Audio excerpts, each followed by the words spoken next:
అందరికీ నమస్కారం. అమ్మవారికి పెసరు పొంగల్ ప్రసాదం చూపిస్తున్నాను. ఒక్కొక్కరు ఒక రకంగా చేస్తారు. నేను బియ్యం ఒక గ్లాస్ అయితే పెసరపప్పు హాఫ్ గ్లాస్ వేస్తాను. ఇవి రెండు వేపించి నానబెట్టుకోవాలి.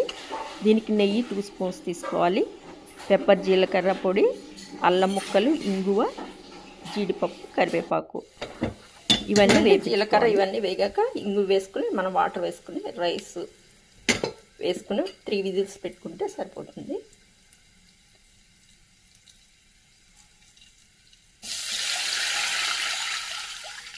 సాల్ట్ వేసుకుని మనం రైస్ వేసుకోవడమే.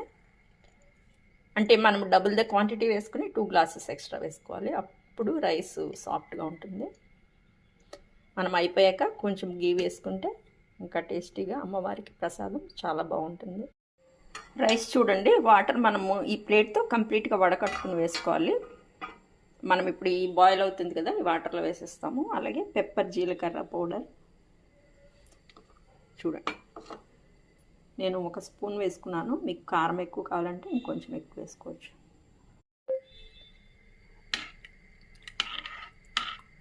మనం ఒకసారి కలుపుకొని మూత పెట్టుకుని ఒక 2-3 విజిల్స్ పెట్టుకుంటే మనకి అమ్మవారికి పొంగల్ రెడీ అయిపోతుంది.